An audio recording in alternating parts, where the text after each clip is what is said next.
Salam, selamat hari Sabat. Kita bersyukur Tuhan masih memberikan waktu yang indah untuk melajari firman-Nya pada saat ini.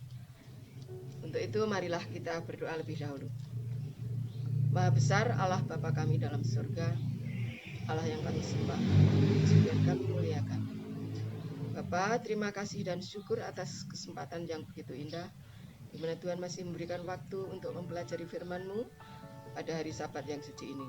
Biarlah roh-Mu yang suci saja yang boleh menolong kami, agar kami boleh mengerti pelajaran ini, boleh melakukannya di dalam kehidupan kami sehari-hari.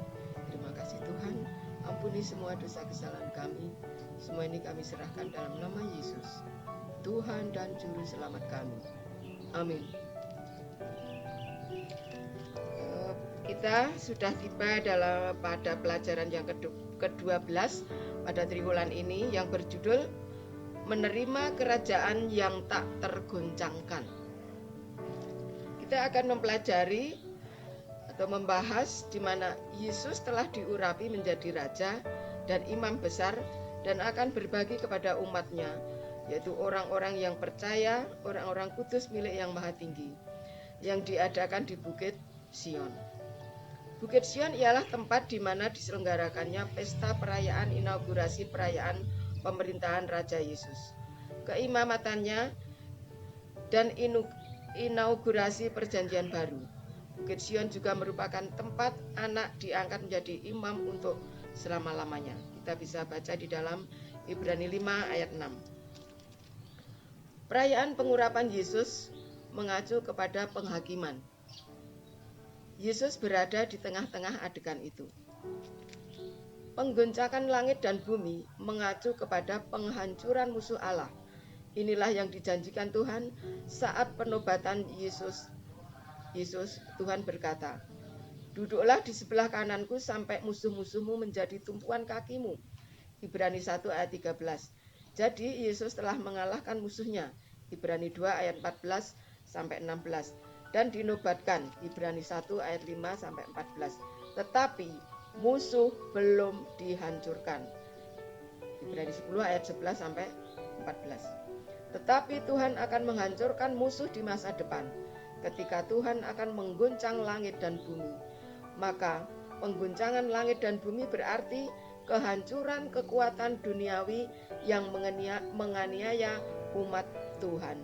Dan yang lebih penting, kehancuran kekuatan langit, yaitu iblis dan malaikatnya, yang berdiri di belakang kekuatan duniawi dan mengendalikan mereka.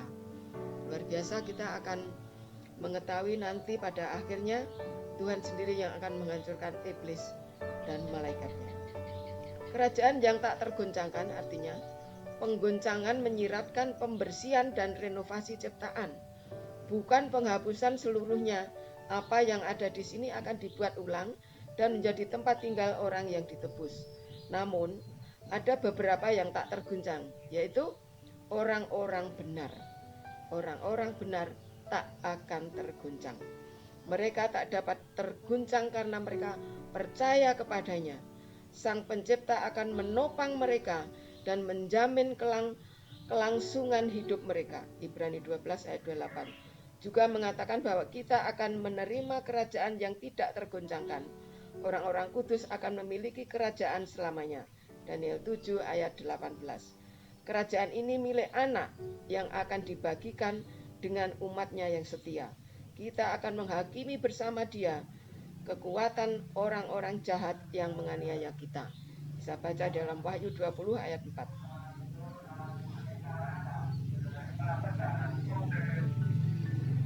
Untuk itu marilah kita mengucap syukur dan melakukan perbuatan yang benar. Kita harus mengadakan persembahan syukur dengan memuliakan Tuhan melalui pengakuan, puji-pujian, ucapan syukur, perbuatan benar, dan penyembahan yang benar kepada Tuhan, yang menyenangkan hati Tuhan. Paulus mengundang kita untuk melakukan penyembahan yang dapat diterima Tuhan. Ini menjadi tujuan Allah yang semula, bahwa umat Israel akan menjadi imamat yang telah Dia sempurnakan dan dikuduskan melalui pengorbanan Yesus. Inilah sedikit ulangan pelajaran-pelajaran pada hari-hari yang lalu, yang bila mana kita sudah mengikuti setiap hari, kita akan mengetahui dengan jelas apa arti judul menerima kerajaan yang tak tergoncangkan. Sekarang kita akan masuk dalam pendalaman atau inti daripada pelajaran ini. Selama 1000 tahun antara kebangkitan yang pertama dan kebangkitan yang kedua, penghakiman atas orang-orang fasik berlangsung. Rasul Paulus mengatakan penghakiman ini sebagai suatu peristiwa yang mengikuti kedatangan Kristus yang kedua kali. Jadi penghakiman itu terjadi sebelum Tuhan datang yang kedua kali. Karena itu janganlah menghakimi sebelum waktunya, yaitu sebelum waktu datang. Ia akan menerangi juga apa yang tersembunyi di dalam kegelapan, dan ia akan memperlihatkan apa yang direncanakan di dalam hati. 1 Korintus 4 ayat 5. Daniel mengatakan bahwa apabila yang lanjut usia itu datang, keadilan akan diberikan kepada orang-orang kudus milik yang maha tinggi. Daniel 7 ayat 22. Pada waktu ini orang-orang benar memerintah sebagai raja dan imam-imam kepada Allah. Rasul Yohanes di dalam Wahyu mengatakan, lalu aku melihat tahta-tahta dan orang-orang yang duduk di atasnya. Kepada mereka diserahkan kuasa untuk menghakimi. Mereka akan menjadi imam-imam Allah dan Kristus dan akan memerintah bersama-sama dengan Dia 1000 tahun lamanya. Milenium, pemerintahan Tuhan dan umatnya untuk menghakimi orang-orang berdosa selama 1000 tahun. Kita bisa baca di dalam Wahyu 20 ayat 4 dan 6. Pada waktu inilah sebagaimana diramalkan oleh Rasul Paulus, orang-orang kudus akan menghakimi dunia. 1 Korintus 6 ayat 2.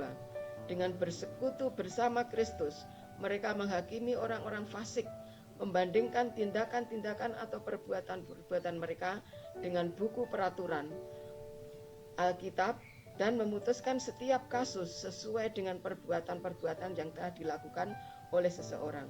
Kemudian bagian yang harus diterima orang fasik, diderita orang fasik ditentukan sesuai dengan keputusan-keputusan mereka dan dicatat di bawah nama mereka di dalam buku kematian.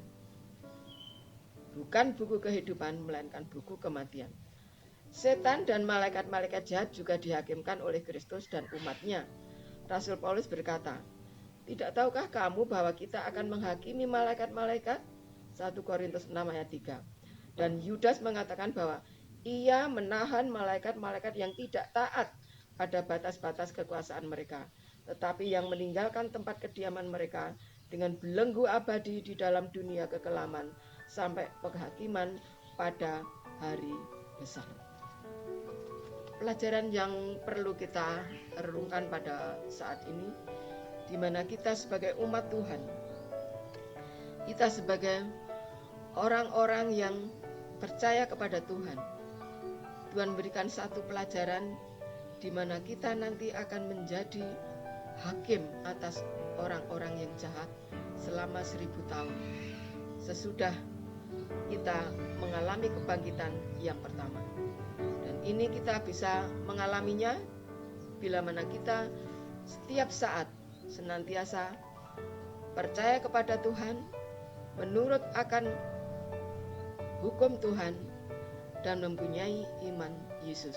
Inilah satu umat yang betul-betul Tuhan harapkan untuk menjadi umat yang patut di hadapan Tuhan pada hari-hari akhir, pada waktu penghakiman nanti.